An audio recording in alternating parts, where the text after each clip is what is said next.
परिमेय है, किसी त्रिभुज की किन्हीं दो भुजाओं के मध्य बिंदुओं को मिलाने वाला रेखाखंड तीसरी भुजा के समांतर व आधा होता है। जैसे हमने यहाँ पे एक त्रिभुज लिया है, उसकी भुजा AB का मध्य बिंदु D है और AC का मध्य बिंदु E है।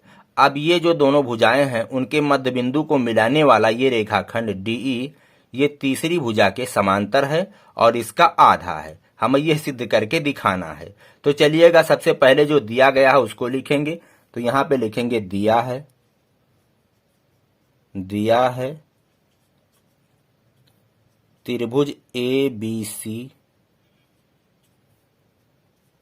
जिसमें इस त्रिभुज में AB का मध्य बिंदु D है, यानी BD बराबर है AD के। AD बराबर BD व AC का मध्य बिंदु E है, तो CE बराबर AE, CE बराबर AE। हमें सिद्ध करना है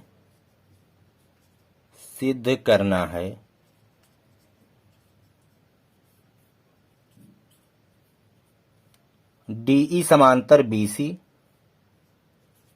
DE समांतर BC व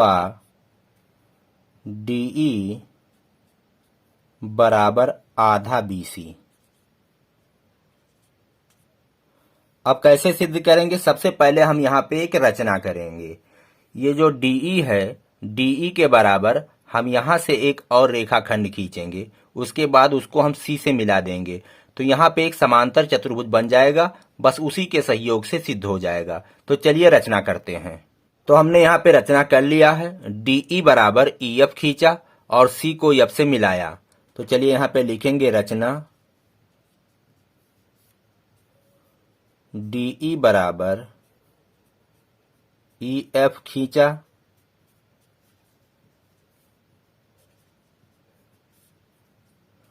C को F से मिलाया, C को F से मिलाया।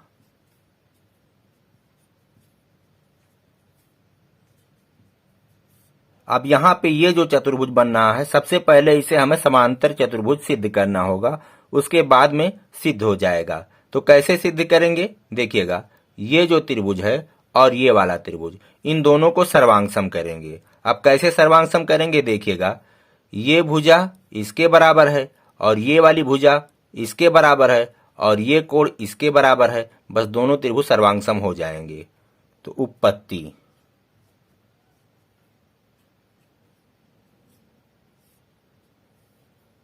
त्रिभुज ADE एवं त्रिभुज CFE में DE बराबर EF, DE बराबर EF। कैसे? रचना से।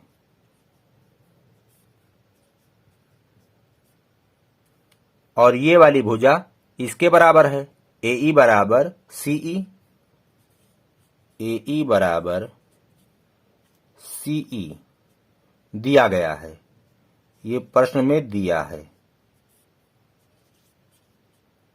और ये वाला कोण इस कोण के बराबर है, कोण DEA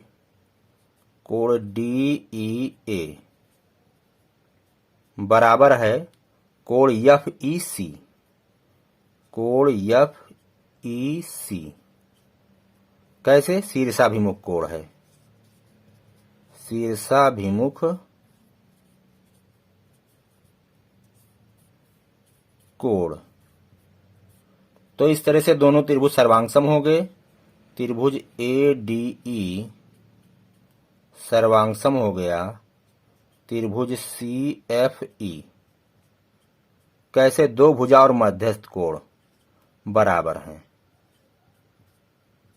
अब जब दोनों त्रिभुज सर्वांगसम हो गए, ये वाला त्रिभुज इसके सर्वांगसम हो गया, तो इसके संगत भाग भी बराबर होंगे, यानी CF बराबर हम AD लिख सकते हैं। तो CF बराबर AD। कैसे CPCT से सर्वांगसम त्रिभुज के संगत भाग बराबर होते हैं। तो CF AD के बराबर है, तो CF बराबर AD, ये वाला दूरी BD के बराबर है, AD BD के बराबर है, यहां पे देखिए दिया है, तो यहां पे लिखेंगे BD। क्योंकि AD और BD बराबर है तो CF बराबर BD हो गया, तो ये भुजा इसके बराबर हो गया, और ये भुजा इसके समांतर भी अगर हो जाए तो इस तरह से ये सिद्ध हो जाएगा कि ये चतुर्भुज एक समांतर चतुर्भुज है। ये वाला कोण और ये वाला कोण बराबर हैं। कोण ADE बराबर है कोण CFE CPCT से। सर्वांगसम त्रिभुज के ये संगत भाग हैं और ये कोण इस कोण के बराबर है। ये दोनों कैसे कोण हैं? एकांतर कोण। देखिएगा ये रेखा है और ये रेखा है, इन्हें ये तिर्यक रेखा काट रही है, तो ये कोण एकांतर कोण होंगे। और जब एकांतर कोण बराबर होते हैं तो इसका मतलब ये वाली रेखा इसके समांतर है, इसलिए हम यहां पे लिखेंगे AD समांतर है CF। जब CF जो है AD के समांतर है तो CF BD के भी समांतर होगा, क्योंकि ये एक सीधी रेखा है, तो इसलिए BD भी CF के समांतर होगा। तो यहां पे हम लिख सकते हैं BD समांतर CF। तो यहां से और यहां से दोनों से यह सिद्ध होता है कि यह एक समांतर चतुर्भुज है। तो चलिए हम इसको मान लेते हैं समीकरण 1 और इसको मान लेते हैं समीकरण 2। समीकरण 1 एवं 2 से, समीकरण 1 एवं 2 से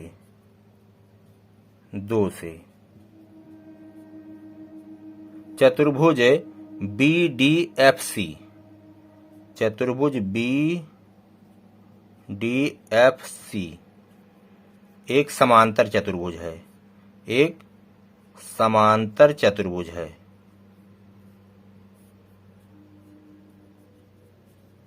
किसी भी चतुर्भुज की सम्मुख भुजाओं का एक जोड़ा अगर बराबर और समांतर है तो वह चतुर्भुज एक समांतर चतुर्भुज होता है। तो यहाँ पे देखिए ये भुजा इसके समांतर है और ये वाली भुजा इसके बराबर भी है, तो इस तरह से ये जो चतुर्भुज है ये एक समांतर चतुर्भुज है। अब जब यहाँ पे सिद्ध हो गया कि ये एक समांतर चतुर्भुज है तो समांतर चतुर्भुज की सम्मुख भुजाएं बराबर और समांतर होती हैं। तो देखिएगा जो DF है वो BC के समांतर होगा, इसलिए DF समांतर होगा BC के। और जब DF BC के समांतर है तो DE भी BC के समांतर होगा, क्योंकि उसी का हिस्सा है DF का, ये एक छोटा सा भाग है। तो इस तरह से DE भी समांतर होगा BC के। तो एक चीज तो आपका प्रूव्ड हो गया, ये आपका प्रूव्ड हो गया। देखिएगा क्या आपको सिद्ध करना था कि DE समांतर BC, और दूसरा आपको क्या सिद्ध करना था कि DE बराबर हाफ BC। तो चलिएगा उसको भी सिद्ध करते हैं। जब यह समांतर चतुर्भुज है तो इसकी सम्मुख भुजाएं बराबर होंगी, ये भुजा इसके बराबर होगा, तो DF बराबर BC, DF बराबर BC। कैसे? समांतर चतुर्भुज की, समांतर चतुर्भुज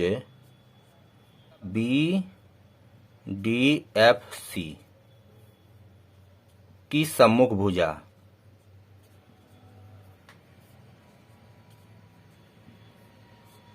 यही चीज आप यहां भी लिख सकते हैं, सेम चीज, यही वाला चीज यहां पे भी लिख सकते हैं आप। अब देखिए DF बराबर BC, ये पूरी दूरी इस पूरी दूरी के बराबर है, और DF जो दूरी है वो DE प्लस EF के बराबर है। तो इसको लिख सकते हैं DE प्लस EF बराबर BC, और DE बराबर है EF के, तो DE प्लस EF DE के बराबर है, तो यहां भी हम DE लिख सकते हैं बराबर BC। तो इस तरह से यहां हो गए 2 DE बराबर BC।